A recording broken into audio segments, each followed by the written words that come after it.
Hey y'all, and welcome to What the Hell is Going On in the World Right Now. First, we're going to talk about Jasmine from 90 Day Fiancé. So tell me why I'm scrolling Instagram and I see that she's pregnant. Pregnant? Everybody run around here pregnant. First of all, didn't she say that she didn't want to be pregnant? She told Gino, I don't want any more kids. Isn't that what she said? Isn't that what she said? All right. So I'm not completely shocked by this because she did do a soft launch of the new guy that she's with, which is her fitness trainer. I have made some confessions about our friendship and that you're the person that I have considered for a potential open marriage with Gino.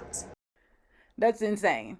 This may be an unpopular opinion, but I honestly understand why Gino was not wanting to make love to her, because when you emasculate somebody that much, eventually they're not going to want to do anything with you no matter how pretty you are, because you're taking a toll on them emotionally. I've literally been in relationships like that, and it took a toll on the sex life as well, because once you get so far into it and people don't feel like they're being hurt, they're not going to want to do that with you. So for those of you who don't know, this relationship started off rocky. First of all, they met on a sugar baby site, and he thought that it was going to be something more than that. So Jasmine, she has been on bullshit since the moment that she met Gino. First of all, she's been using him for his cash, but don't want to say that. She spends their wedding money on a Gino no sabe que me operé el trasero. No.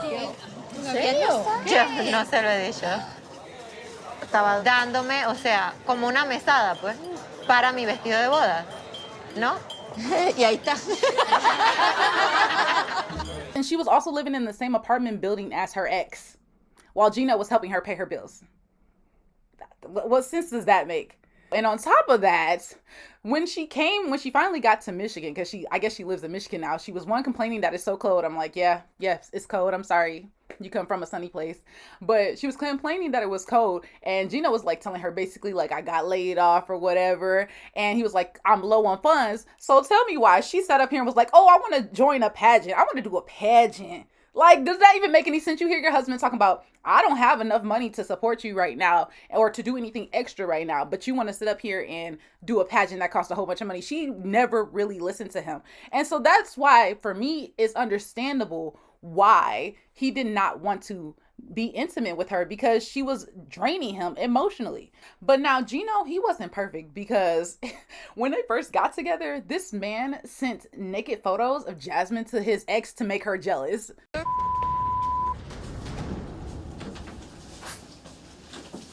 You say nudes to your ex of me that I trust on you. What?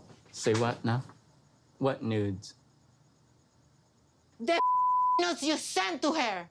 Those weren't nudes. I'm showing on my. Yeah, your breasts are showing. That's correct, but they're not nudes. That don't make no sense.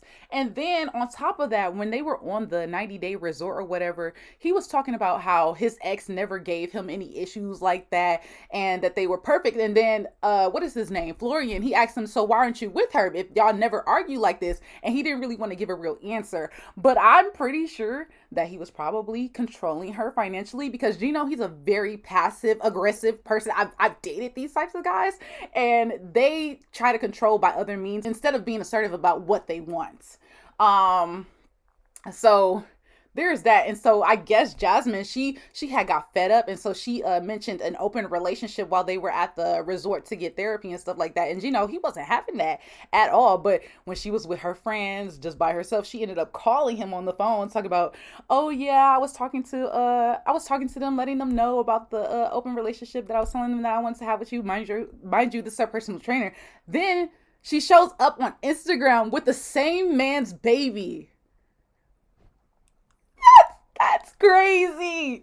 So that was that news today. I was just like, wow. And everybody in the comments was like, oh, I understand why she would do that, because Gino wasn't trying to do stuff with her. And I'm like, would you want to do something with somebody who is emasculating you every second of your life? Like, would you enjoy that? Would you want to touch somebody who is making you feel like worthless? Does that make sense? Like, just do her to do her for the sake of doing her. Like, no. That's gross. I want to do people who respect me, What do you mean? So I definitely understand Gino's standpoint when it comes to that, because everybody was trying to come at him for saying that he wanted her to act right for a couple months, because Jasmine, she's always off the rails. Like, one minute she's okay, and then the next minute she's acting irate. And like, who wants to deal with that? So no, I wouldn't touch her either. What do you mean?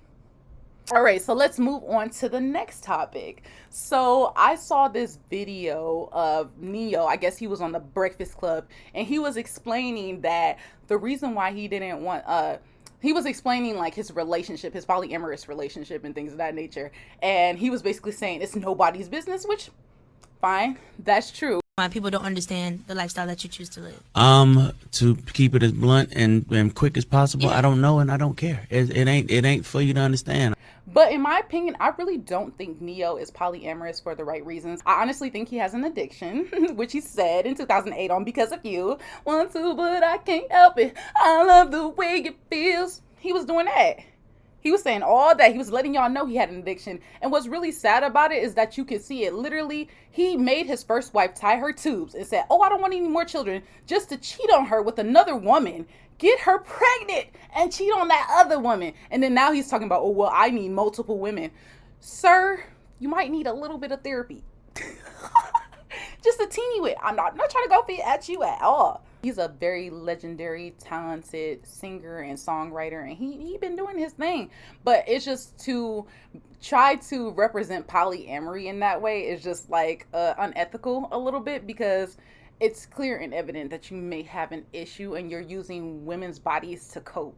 And that's just not fair to anyone, because people, you're just going around hurting people. So next we're going to talk about Wendy Williams, your favorite villain, right? So as everybody knows, she's under a conservatorship, right?